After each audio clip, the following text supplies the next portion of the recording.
Hello guys, ഞാൻ ഈ Kozhikode medical കോളേജാണ് നമ്മളെ ചക്കരക്കുട്ടിയിലും കൊണ്ട്. നിങ്ങളെൻ്റെ വേദന കേൾക്കണം.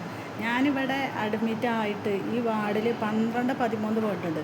ഇങ്ങനെ ഒരു ഭിന്നശേഷിയുള്ള കുട്ടിയാണെന്ന് അറിഞ്ഞുകൊണ്ട് ആ കുട്ടി നോക്കിയിട്ട് ഈ കുട്ടിക്ക് ടെൻഷനായി തല മറിഞ്ഞ് എപ്പോഴും പ്രഷർ കൂടി പ്രോബ്ലം വരും. ഈ കുട്ടീനെ ഇങ്ങനെ നോക്കണം ഓരോ അമ്മമാരോടേക്ക് പറയാനുള്ളത്, നിങ്ങളെ മക്കളെ മാതിരി നിങ്ങൾ ഈ കുട്ടികൾക്ക് റെസ്പെക്റ്റ് കൊടുക്കണം. ഈ ഭിന്നശേഷിക്കാരായ കുട്ടികൾക്ക് പ്രത്യേകിച്ച് ഒരു വാർഡൊന്നും ഈ മെഡിക്കൽ കോളേജില്ല. ഈ വികസനം കൊണ്ടുവരുന്ന മന്ത്രിമാരോട് ഇനി അമ്മയായ എനിക്കൊരു അപേക്ഷയാണ്, നിങ്ങൾ ഈ ഭിന്നശേഷിക്കാരായ കുട്ടികൾക്കും കൂടി വാർഡുകൾ പ്രത്യേകം ഒരുക്കണമെന്ന്. ഒരു വാർഡായാലും അവർക്കും വേണ്ടി നിങ്ങൾ ഒരുക്കണം. ഓരോ അമ്മമാരും ബുദ്ധിമുട്ടുന്നത്, ഈ കുട്ടികൾക്കും കല്യാണവും പ്രസവമൊക്കെ വേണ്ടേ. ഇവിടെ കൊടുത്തിട്ടുണ്ടെങ്കിൽ മൊത്തം ആൾക്കാർ രാവിലെ തൊട്ട് വൈകുന്നേരം വരെ അവരെ കുട്ടികളെ പ്രസവത്തിന് കൊണ്ടുവന്നതാണ്. പക്ഷേ ഈ ഭിന്നശേഷിയുള്ള കുട്ടീനെ നോക്കിയിരുന്നിട്ട് ഈ കുട്ടി അനുഭവിക്കുന്ന ഒരു വേദന അത് പറഞ്ഞ് കരയുക.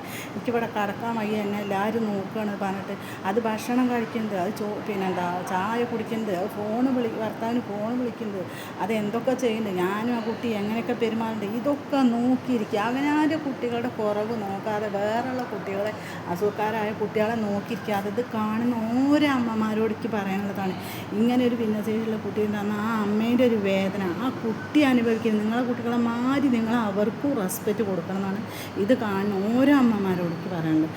അതേമാതിരി തന്നെ ഈ വികസനം കൊണ്ടുവരുന്ന മന്ത്രിമാരോട് എനിക്ക് പ്രത്യേകം പറയാനുള്ളത്, ഈ ഭിന്നശേഷിക്കാരായ കുട്ടികൾക്ക് ഈ മെഡിക്കൽ കോളേജിലൊക്കെ ഒരു വാർഡ് നിങ്ങൾ കൊണ്ടുവരണം. എന്തൊക്കെ വികസനം ഈ ലോകത്ത് വന്നു, ഈ കുട്ടികൾക്കൊരു പ്രസവത്തിനുള്ളൊരു വാർഡ് വേറെ കൊണ്ടുവരണം. അല്ലെങ്കിൽ ഈ കുട്ടികളെ 24 മണിക്കൂർ നോക്കിയിരിക്കുന്ന ഈ അമ്മമാർ എന്തൊരു ബുദ്ധിമുട്ടിലാണെന്ന് അറിയാം. എല്ലാവരും അവനാലെ മക്കളെയും കൊണ്ട് അഡ്മിറ്റായാലും അവരെ നോക്കുന്നില്ല.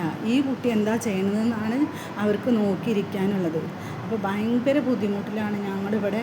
ഞങ്ങൾക്ക് പേവാർഡ് എടുത്താണ് മാറാനുള്ള ഇതൊന്നുമില്ല, കഴിവൊന്നുമില്ല. അപ്പോൾ ഞങ്ങൾ 17 ദിവസമായി ഇവിടെ ഇരിക്കുന്നു.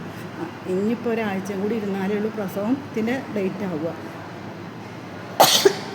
അപ്പോൾ ഇത് കാണുന്ന ഓരോ അമ്മമാരോടൊക്കെ പറയാനുള്ളത്, നിങ്ങളെ കുട്ടികളെ മാതിരി തന്നെയാണ് ഭിന്നശേഷിക്കാരായ കുട്ടികളും, അവർക്ക് നിങ്ങൾ റെസ്പെക്റ്റ് കൊടുക്കണം. നിങ്ങളെ കുട്ടികളെ മാതിരി തന്നെയാണ്. എനിക്ക് വന്ന അനുഭവം ഇനിയൊരു അമ്മയ്ക്കും വരാതിരിക്കട്ടെ. Okay, by.